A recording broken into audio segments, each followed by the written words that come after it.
ঈদ মানে খুশি, ঈদ মানে আনন্দ, ঈদ মানে ঘোরাফেরা, আরও কত কি। তাই তো আমরাও ঈদের আনন্দটাকে আরও বেশি উপভোগ করার জন্য গিয়েছিলাম ঘুরতে পাঙ্কর আইল্যান্ড, যেটাকে বলা হয় পুলাও পাঙ্কর আইল্যান্ড মালয়েশিয়ায়। মালয়েশিয়াতে যারা আছেন তারা অবশ্যই জানেন এই পুলাও পাঙ্কর আইল্যান্ডের ভিউ সম্পর্কে। অসম্ভব সুন্দর একটা স্পেস।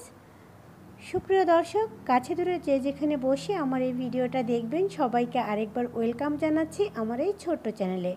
আশা করি সবাই অনেক বেশি ভালো আছেন, আমরাও আলহামদুলিল্লাহ অনেক বেশি ভালো আছি। ঈদের একদিন পরে আমরা গিয়েছিলাম পুলাও পাঙ্কর আইল্যান্ডে ঘোরার জন্য।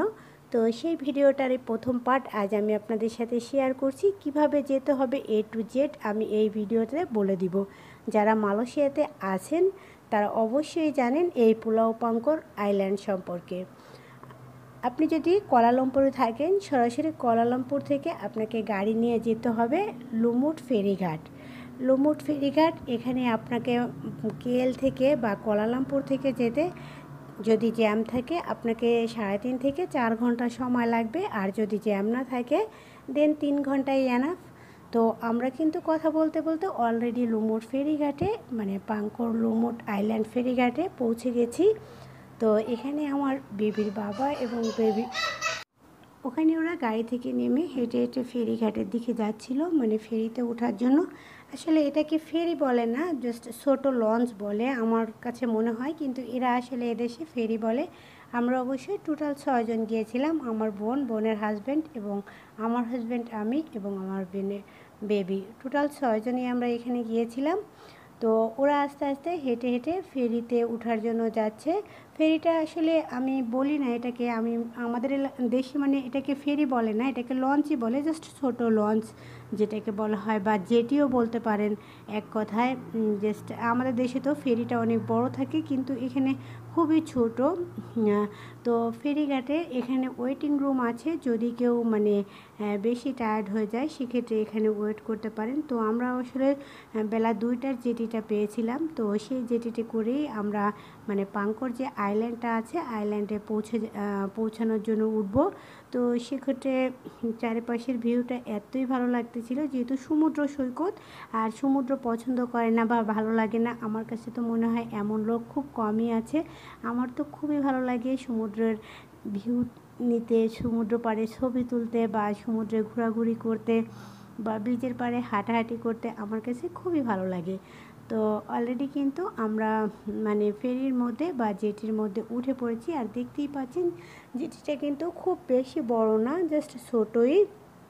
এই জন্য আমি এটাকে বলেছি এক কথায় লঞ্চও বলতে পারেন আপনারা। তো পাঙ্কর আইল্যান্ডে যাওয়ার জন্য প্রথমে আপনি কুয়ালালামপুর থাকলে কুয়ালালামপুর থেকে লুমুট পর্যন্ত আসবেন গাড়িতে, অথবা বাসে করেও আসতে পারেন। এখানে কোনো ট্রেন বা বিমানের কোনো চলাচল নেই। তো তারপরে আপনি এই জেটিতে করে সরাসরি দ্বীপের মধ্যে পৌঁছে দেবেন। তো অলরেডি কিন্তু ফেরিটা ছেড়ে দিয়েছে। তো ফেরি যেহেতু 4-5টা সব একদম ব্লক করা ছিল, তাই আর আমি ভিতরে কিছু মানে ভিডিও করতে পারিনি। শুধু মানে জানলা দিয়ে যতটুকু সাইডের ভিউটা নেওয়া যেত ততটুকু ভিউ আমি নিতে পেরেছি, তাছাড়া আর এক্সট্রা কোনো ভিউয়ের ছবি আমি মানে ভিডিও করতে পারিনি। তো অলরেডি আমরা ওপারে চলে এসেছি, মানে পাঙ্কর আইল্যান্ডে পৌঁছে গেছি। তো এ পাশেও আমি একটু একটু করে এভাবে করে ভিডিও করছিলাম, যেহেতু সমুদ্রের ওই সময়টাতে অত বেশি ঢেউ ছিল না, যেহেতু দুপুর টাইমটা ছিল, খুব একদম নীরব ছিল। তো এদিকে কিন্তু আমি মানে আমরা নেমে হাঁটতেছি, তো হাঁটা অবস্থায় আমি ক্যামেরা মানে ভিডিও করতেছিলাম, তাই হয়তো ভিডিওটা অনেকটাই কেটে যাচ্ছিলো, মানে হাতটা কাঁপতেছিল, যেহেতু হাঁটা অবস্থায় ভিডিও করা খুবই টাফ। তো এখন কিন্তু এখানে আপনারা নামার পরে যদি আপনাদের গাড়ি লাগে বা লাগে ট্যাক্সি করে যাবেন, এখানে অবশ্যই ট্যাক্সি বা গাড়ি আপনাকে নিতে হবে, তাছাড়া তো আপনাকে হোটেলে পৌঁছে দেওয়ার মতো কোনো ওয়ে নাই।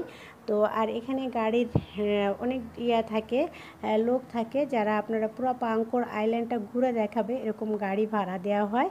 তো আমরা হোটেলে ওঠার জন্য মানে হোটেলে যাওয়ার জন্য এখানে প্রথমে ট্যাক্সিতে উঠেছি। এখান থেকে আপনাকে 20 রিঙ্গিত, আমরা যে হোটেলটাতে ছিলাম ওখানে আপনার 20 রিঙ্গিত ভাড়া নিয়েছে।